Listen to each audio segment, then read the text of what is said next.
तो देखिए आज हम जो है समांतर क्रम संयोजन के जितने भी तमाम प्रकार के जो प्रश्न बनते हैं, आंकिक प्रश्न बनते हैं, उन सभी को पढ़ने वाले हैं। तो ध्यान दीजिए आप सभी कि किस प्रकार से यदि समांतर क्रम संयोजन पर प्रश्न पूछे जाएंगे तो हम उन प्रश्नों को किस प्रकार से हल करेंगे। तो देखिए इस प्रश्न को आपको एक प्रश्न दिया हुआ है यहाँ पर कि यदि 2 ओम, 3 ओम तथा 5 ओम के 3 प्रतिरोधक तार समांतर क्रम में संयोजित है। समांतर क्रम में संयोजित है। यदि संयोजन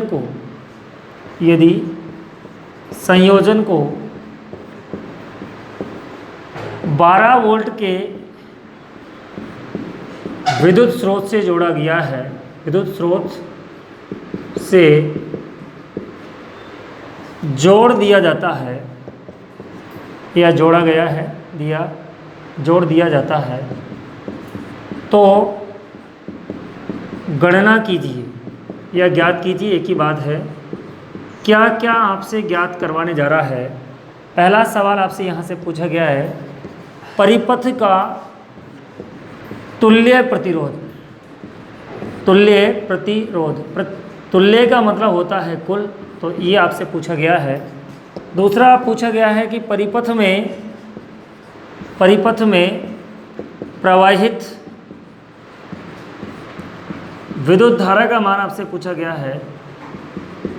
इसके बाद प्रत्येक प्रतिरोधक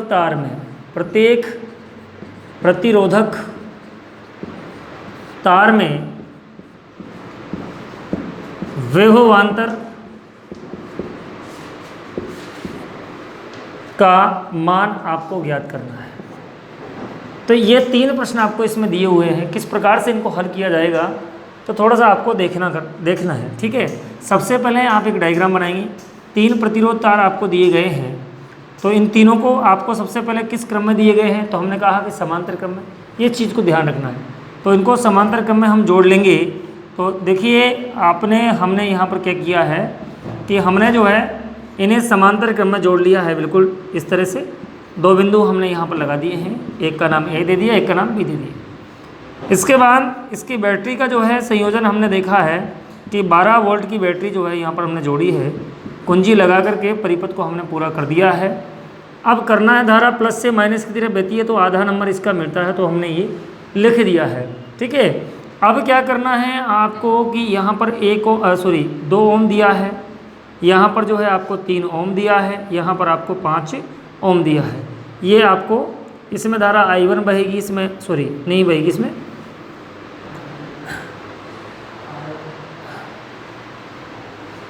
ठीक है। तो ये आपको थोड़ा सा देखना है।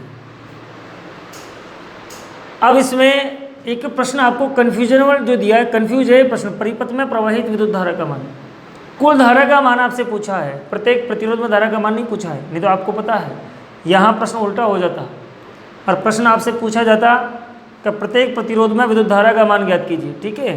तो प्रत्येक प्रतिरोधक तार में विभवांतर का मान, तो इसका भी देखो कन्फ्यूजन वाला प्रश्न है। आपको मैंने जानबूझकर ये प्रश्न आपको दिया है, तो थोड़ा सा ध्यान दीजिए। तो सबसे पहला प्रश्न हमारा यहाँ से उसका हल लिखने जा रहे हैं कि परिपथ का जो तुल्य प्रतिरोध होता है उसका सूत्र, समांतर क्रम संयोजन में तुल्य प्रतिरोध का मान ज्ञात करने के लिए 1/r = 1/r1 + 1/r2 + 1/r3 ये होता है। अब आप जानते हैं कि 1/r बराबर R1 का मान कितना दिया है, यहाँ 2 दिया है। कितना दिया बेटे, 2 दिया है। R2 का मान यहाँ पर 3 दिया है, R3 का मान यहाँ पर 5 दिया है। अब हम क्या करेंगे कि तीनों का जो है एलसीएम लेंगे। तो 5 × 15 और 15 × 2 = 30, तो 30 जो है इसका एलसीएम आएगा, लघुत्तम आएगा। एलसीएम 30 में इसका भाग कितनी बार गया, 15 बार गया है। इसका भाग इसमें 10 बार गया है, इसका भाग इसमें 6 बार गया है, ठीक है। तो 10 और 6 16 और 15 31 बटा आपका यहाँ पर 30 प्राप्त हो गया है। ये 1/r का मान है। आपको लाना है r का मान, तुल्य प्रतिरोध लाना है, इसलिए इसको इससे और इसको इससे। तो r × 31 बराबर होगा 30 × 30। तो R बराबर जो आपको मान प्राप्त हुआ है यहाँ पर वो कितना प्राप्त हुआ है, 30/31, और पीछे लिखेंगे हम ओम। क्या लिखेंगे, ओम।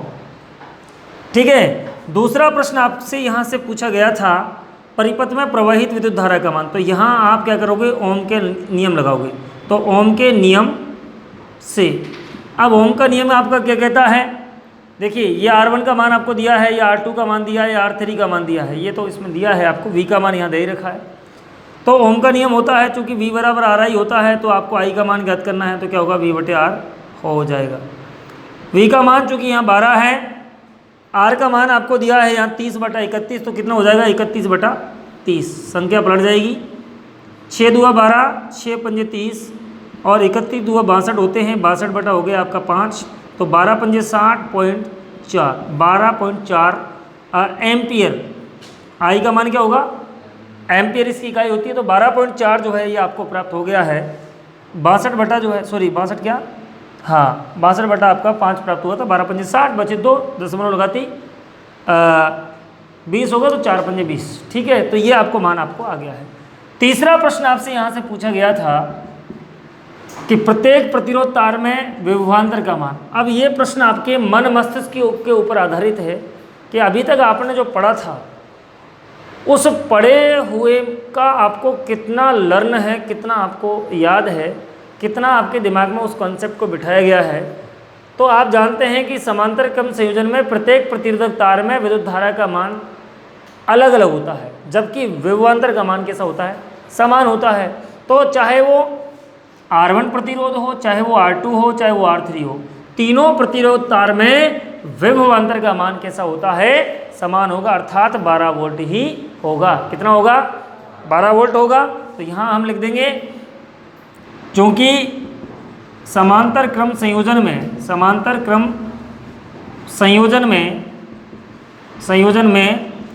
प्रत्येक प्रतिरोधक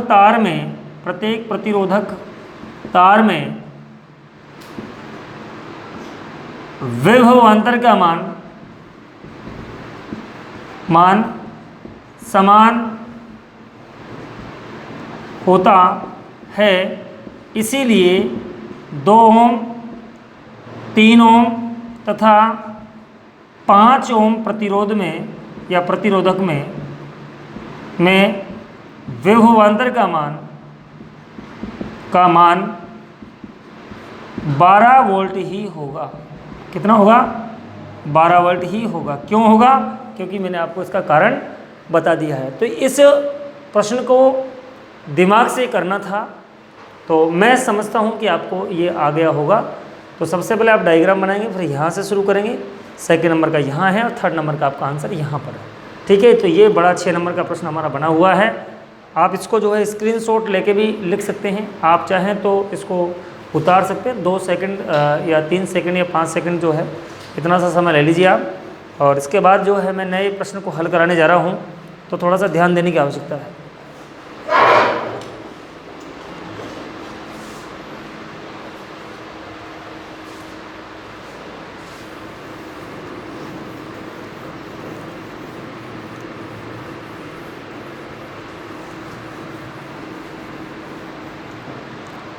अगला सवाल हमको जो है यहीं से करना है, इसी जगह से करना है।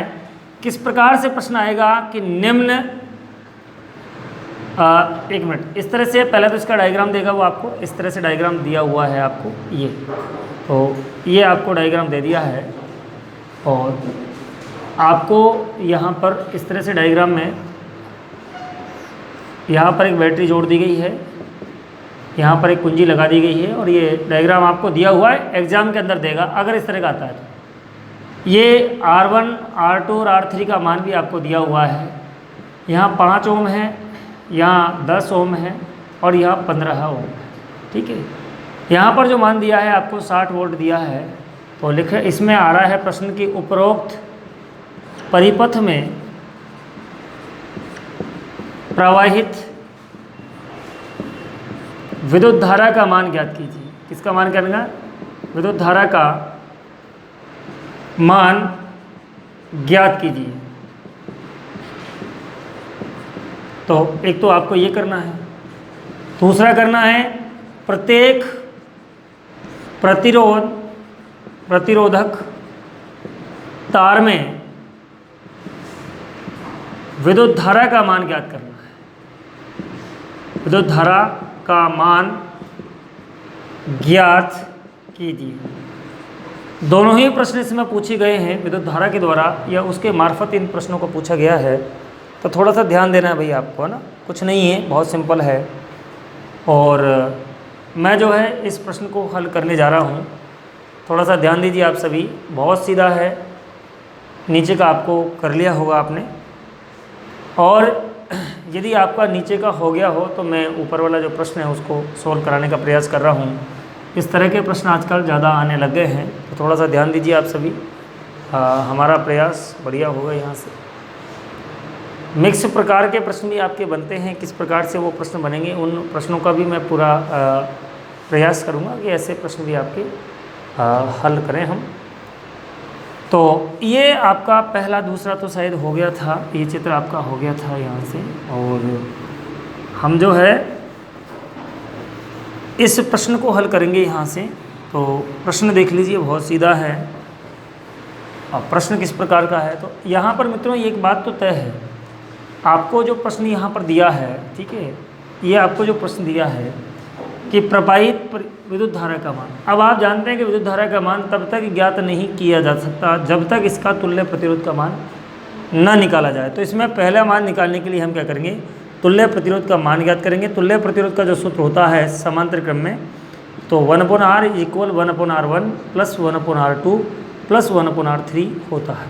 ठीक है, 1/r ये हो गया है। और 1 का मान देखिए आप, यहाँ पर जो है इसका मान जो है 5 है, R2 का मान जो है वो कितना है बेटे 10 है, इसका मान जो है वो कितना है 15 है। ठीक है, सभी का जो है एलसीएम लेंगे तो आपको पता है कि यह 30 जो है हमको प्राप्त हो जाता है। 30 में 5 का भाग 6 बार गया, 6 एकम 6, 10 का भाग 30 में 3 बार गया, 3 एकम 3, और ये 2 बार गया, तो 15 दूना 30, तो 2 एकम 2। इस प्रकार से 11/30 आपको प्राप्त होता है। ये आपका हो गया। अब क्या करना है, चूँकि R का मान 1/R का मान आया 11/, इसलिए इसको इससे गुणा कीजिए और इसको इससे गुणा कीजिए। तो R इज मल्टीप्लाई बाई 11 और 30 एकम 30 आपका हो गया है। इसलिए R बराबर जो है वो 30/11 आपको प्राप्त हो गया। ये ओम लिखना है पीछे, क्योंकि आप R का मान निकाल रहे हो। यदि आपने ओम नहीं लिखा है तो आपका प्रश्न जो है वो गलत मान लिया जाएगा। ठीक है, चूँकि हम जानते हैं कि V बराबर होता है RI, V का मान आपको 60 दिया है, तो I बराबर क्या होगा V/R होगा।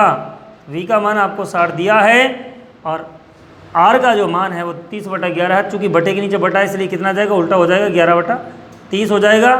30 एकम 30, 30 दूना 60। I का मान आपको 2 एम्पियर प्राप्त, 11 दूना 22 एम्पियर जो है आपको प्राप्त होता है। तो धारा की इकाई लगाना नहीं भूलना। यदि आपने इकाई नहीं लगाया है तो आपके प्रश्न गलत हो सकता है, थोड़ा सा ध्यान देने की आवश्यकता है। ठीक है, अब यहाँ से आपसे जो प्रश्न किया गया है, बहुत ही अलग प्रकार का प्रश्न किया गया। प्रत्येक प्रतिरोध तार में विद्युत धारा का मान पूछा है। हम जानते हैं कि प्रत्येक प्रतिरोध तार में समांतर क्रम में विद्युत धारा का मान अलग अलग होता है। इसका मतलब सेकंड सवाल जो है उसमें आपको परेशान करने का प्रयास किया है। और वो प्रश्न क्या है, आपसे I1 का मान पूछा है, आपसे उसने I2 का मान पूछा है, आपसे उसने I3 का मान पूछ लिया है। ठीक है, तो अब हम जानते हैं कि इनका जो सूत्र होता है V/R1, इसका होता है V/R2, इसका होगा V/R3। क्योंकि मैं आपको बता दूं कि R1 R2 में धारा का मान अलग अलग होगा, लेकिन V का मान तो तीनों में कॉमन है। V का मान चूँकि 60 है, R1 का मान जो है वो कितना है 5 है, तो ये हो गया 12×5 = 60, अर्थात 12 एम्पियर। कितना हो गया 12 एम्पियर हो गया। यहाँ अगर बात करते हैं तो 60 V का मान है, R2 का मान जो है वो 10 है, कैंसिल करेंगे कितना हो गया 6 एम्पियर आ गया। ठीक है, यहाँ देखिए कि 60 बटा जो है वो कितना है 15 है, तो 15 चौके 60, ये 4 एम्पियर हो गया। आप जानते हैं कि 12 और 6 कितना हो गया 18 और 4 22, अर्थात ये देखिए आप I का मान कितना हो गया 22 के बराबर हो गया। यदि कुल धारा का मान तीनों के योग के बराबर हो गया, इसका मतलब आपका उत्तर बिल्कुल करेक्ट है। ठीक है, बिल्कुल सीधा है, कोई समस्या नहीं है। तो मैं समझता हूँ कि आपको ये इस तरह का जो प्रश्न बनते हैं हमारे, वो मैंने क्लियर करने का इन्हें प्रयास किया है। तो थैंक यू।